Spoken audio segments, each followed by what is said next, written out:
What's good, everybody? It's your man Big Don coming live and at you with a True Players Podcast, episode number 24.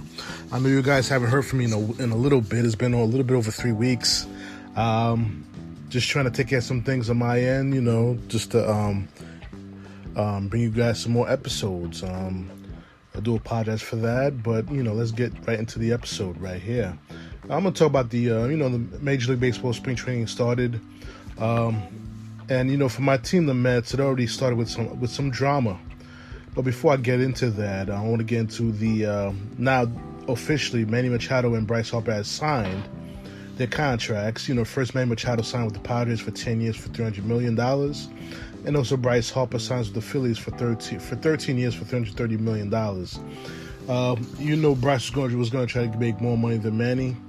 That's not surprising at all, considering who his agent is, which is Scott Boras. My thoughts on that situation. I think Manny Machado was hard. His heart was to go with the Yankees, but the Yankees wasn't willing to fork over $300 million to him, which is their prerogative. You know what I'm saying? So, he signed with the Padres. Let's see how many wins he could add to that team. Because other than Will Myers and Eric Hosmer, I don't see any big stars on that team. And they're pretty much their future stars are very young and still, just started in the major leagues. But Bryce Harper signing with the Phillies is a very big thing for me because he's staying in the NL East. I believe the Mets, if I was GM, I would have tried to make a push to sign him. But the Mets had other ideas. I just wish I gave you guys my planning on how I would rebuild the Mets and put the Mets in contention with that, with my podcast about the GM podcast, which never came through. And I do apologize for that also. But if I was a GM, I would have definitely signed Bryce. I would have definitely tried to sign Bryce Harper. Probably get him in a 7-year, 8-year deal around, $250 million, and plug him right in right field, or even put him in center field. That's what I would have done. But let's get started with the Mets spring training. There was a Joanna Cespedes sighting. He looks good from what I've heard.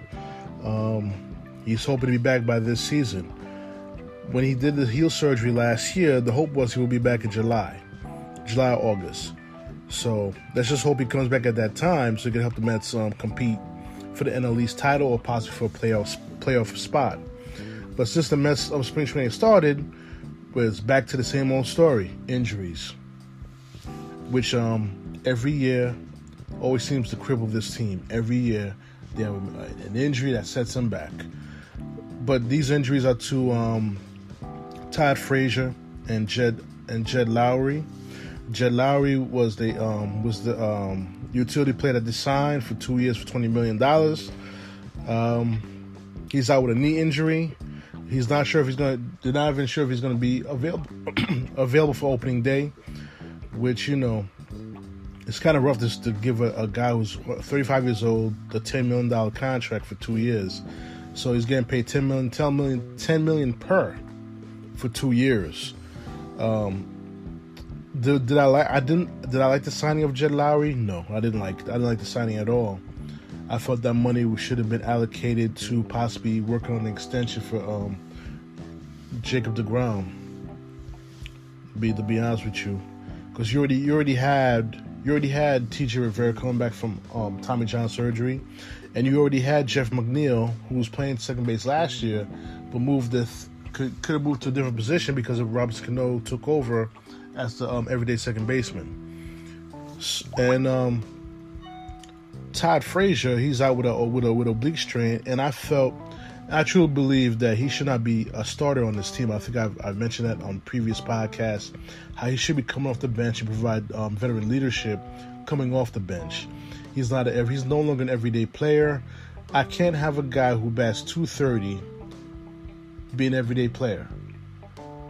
So I don't care if he hits me 27 home runs and drives in 100 RBIs, because keep in mind, those RBIs or those home runs may come at either a juncture in which the Mets are being blown out or the Mets have a big lead. You need a guy that plays third base that can drive in runs.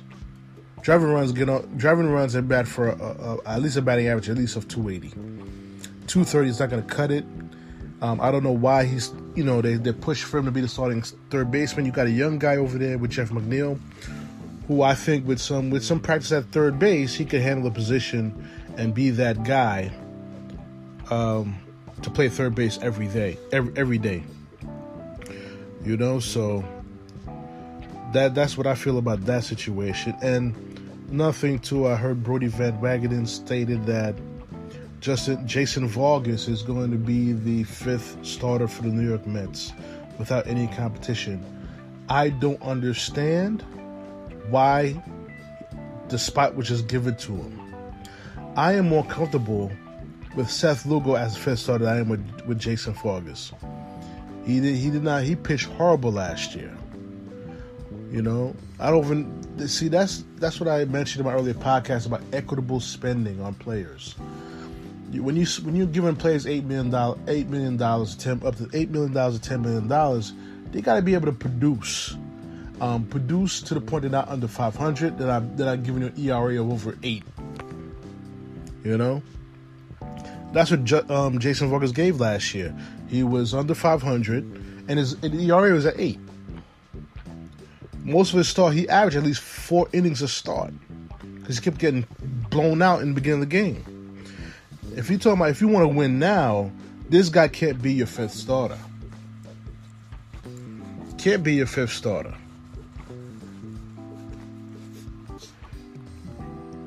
So that's what I'm saying is causing a little bit. The Wilpons are very thrifty with their budget and their money. So if you're going to waste money on Frazier and Vargas and Lowry, you could have allocated that money in position for you to give DeGrom that extension that he wants. And I think he deserves the extension, even though he's under control for 2 more years. I think the loyalty he gave to the New York Mets organization, the grit he showed in those playoff games in 2015, he deserved. The Mets should have did the right thing by him and bought him out of his last 2 years of control to give him a big contract. But I'm gonna get to that a little bit later in the podcast. I'm gonna tell you that right now. But good things I'm hearing here with Dominic Smith and Pete Alonso, both competing for the first baseman's job. They're both having started off great in the spring training so far. Another thing that I noticed, another signing that I don't agree with. I mean, I'm not gonna beat up Brody Van Wagenen for was the Carlos Gomez signing to a minor league contract. This is because of the injuries to Frazier and Lowry. They don't think those two players will be available for opening day. And to be honest with you, I could care less if they're available for opening day anyway, because to be honest with you, I wouldn't have those guys on the team.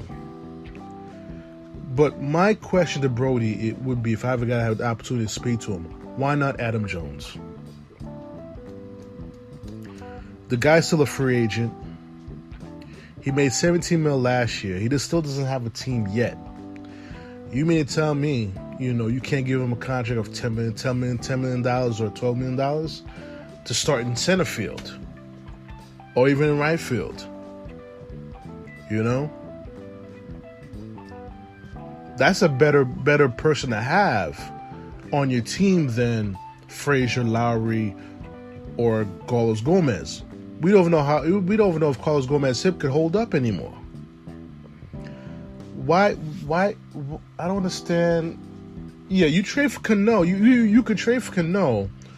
Well, by the end of his the big contract that he still has, he's probably gonna be 38, 39 years old. But by the time that contract's over, but yeah, you can't give Adam Jones $12 million for 1 year. That makes absolutely no sense to me. If you're gonna play to win, if you're a win now team, you spend as if you're gonna win now. That means no holds barred. I mean, you're not gonna go over the luxury tax, of course, but you gotta put in that money for this team if you're gonna win now. And I felt that Adam Jones would have been a great addition to this team. Would have been a better addition than Jed Lowry, or to a certain extent the addition of Robinson Cano.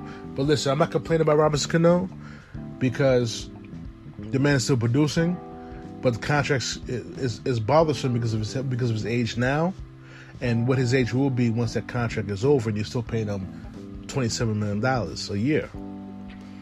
But we all know why we got Robinson Cano. We got Robinson Cano so we can get that closer from Seattle. Plus, we got rid of some dead weight, especially Jay Bruce and Anthony Swarzak. Couldn't stand Anthony Swarzak. They should have put Vargas in the deal also. But that's another story for another day. But this is the problem I have with the Mets. They always seem to have some type of drama at spring training. The big drama now is how Jacob DeGrom has gave the Mets an ultimatum, a slight ultimatum, saying that if they don't give him a contract extension by opening day, he's not going to speak to him about another extension till possibly after the season. Why should the Mets allow that to happen? Why? Go and sign the guy. If, like I said earlier in the podcast, I wish I would have gave you my ideas of what I would do building this team up for this year. But one of the things that I was going to mention on that podcast, if it would have happened, I would have started off. Granted, DeGrom got a $10 million raise.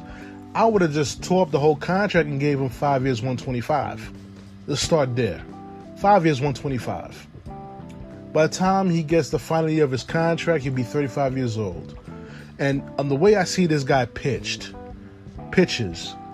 this guy could pitch into his 40s and still pitch very, very effectively. This 3 days ago when he had his last his second spring training outing, he went 3 innings, 4 strikeouts, no runs allowed. 3 innings, 4 strikeouts. This is a guy who only got a $10 million raise and wants an extension for the security of his family. He should get that extension. The Mets should do right by him. He's homegrown. He has succeeded in New York, exceeded expectations because they weren't even thinking about him when he first came up as a prospect. They thought he was a B prospect or C prospect, pitching prospect. And he turned around and became one of the best pitchers in baseball.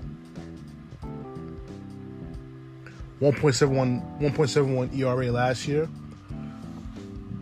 The team didn't help him out.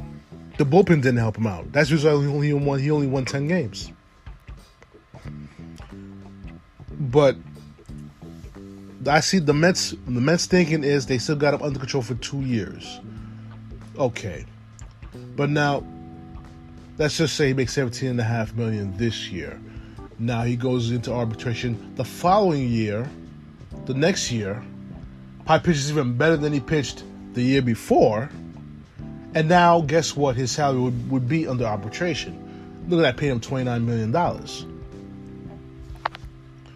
he's going to get another raise of almost over $10 million. $29 million will be a raise of $12 million. And he's definitely going to go to arbitration. Why would you agree to an extension to avoid arbitration when you know in arbitration you're going to make $30 million? Like I said, equitable spending. The Mets are not good at equitable spending. They're not good at that. No matter who they bring in as GM, it's the same nonsensical signing of one guy, but not extending another guy. They always seem to make the wrong choices when it comes to money. Like I said, if that was me, after last season, I would have went to DeGrom's agent. I said, listen to me. I'm gonna start off with 5 years, $125 million. What are you gonna say? You gotta put it on the table. That's about $25 million a year. Put it on the table. That may not be. If I was DeGrom's agent, I wouldn't accept $125 million either. I would probably push it to $135 if I was his agent. So I'm putting myself in both situations. Agent for DeGrom, GM for the Mets. So what I would have came up with if I was GM, I would have came up with a 5-year, $130 million contract, give him his opt-out after 3 years, and go from there. If he does not opt out, he has a play option for the 6th year for $30 million, and go from there. Therefore, you wouldn't worry about the drama now that he possibly may cut his innings short to